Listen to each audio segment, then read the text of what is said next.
The world of Akudama Drive is one of vibrant chaos, where the lines between hero and villain are shattered from the very first frame.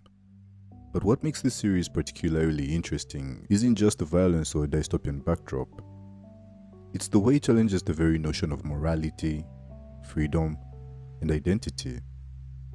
At the heart of the story, we have the Akudama, a group of outlaws with varying degrees of criminal records, all pitted against a government that claims to stand for order and justice. Yet, as we delve deeper into the narrative, it becomes clear that the real conflict isn't between law and disorder. Instead, it's about individuals wrestling with the artificial laws imposed on them by a corrupt system. And no character exemplifies this tension more than the ordinary person. The ordinary person enters the story as an outlier, an everyday woman thrust into the world of criminals. But unlike typical protagonists, she doesn't have special skills, a tragic backstory, or even a clear goal at the outset. Her defining trait is her ordinariness, and yet, this becomes her most potent weapon. The system expects conformity, and she represents the ultimate reflection of society expectations, a blank slate upon which others impose their desires. But this ordinary persona is, in itself, a critique of the entire world of Akudama Drive. She is nameless. Her identity is swallowed by the society she lives in, where individuality is erased, and people are defined solely by their utility or their crimes.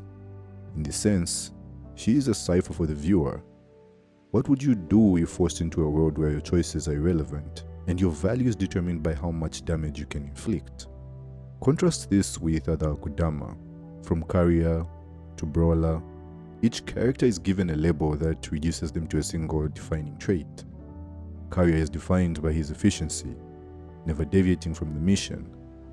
Brawler lives for combat, obsessed with proving his strength. These labels aren't just names, they are prisons, confining these characters to narrow identities. They are reduced to the roles that society has assigned them, and in a way, these roles become their cages. The Akudama may believe themselves free from the system, free from the law, but they are just as trapped as the citizens under the government's thumb. Carrier's silent demeanor, for example, isn't a sign of freedom. It's a sign of a man bound to his role, unable to escape the identity of Carrier. He is emotionally disconnected, not because he wants to be, but because the role demands it.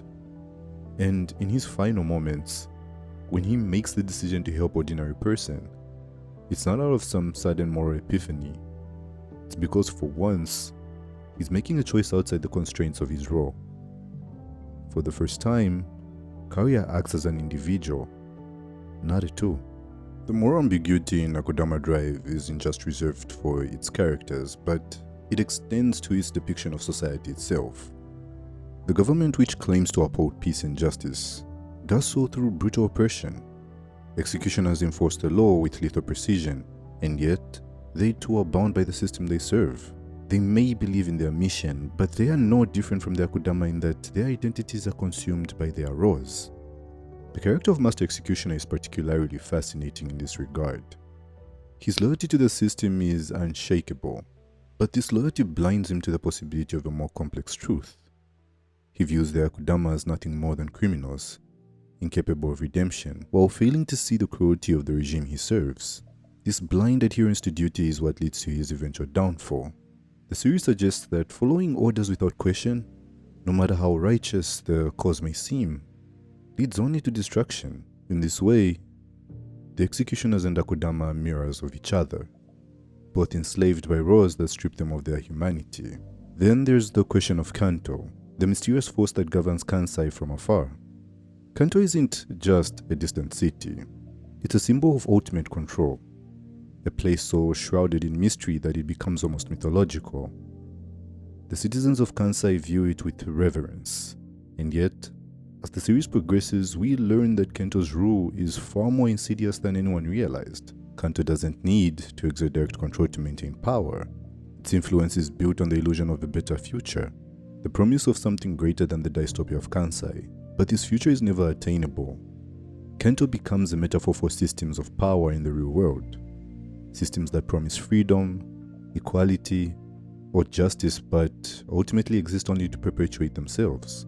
By the time the characters reach Kanto, it's clear that the system has always been rigged, and any hope for genuine freedom is an illusion.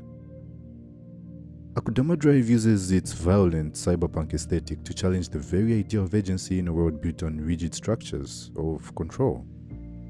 The Akudama, the executioners, and even Kanto itself are all bound by the roles assigned to them. What makes the story compelling is that the characters' struggles are not just physical, but existential.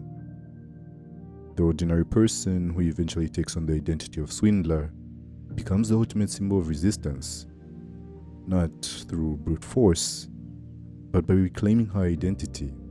By the end, she is no longer ordinary. She becomes a legend, someone whose actions challenge the system at its core. Her transformation isn't about becoming stronger in a physical sense, but about rejecting the labels that society imposes on her. She redefines what it means to be free, not through escape, but through defiance.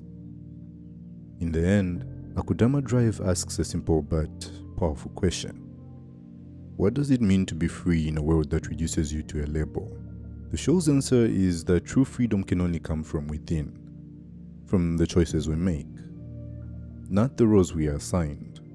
Every character in Akudama Drive is searching for freedom, but only those who break free from their labels find it.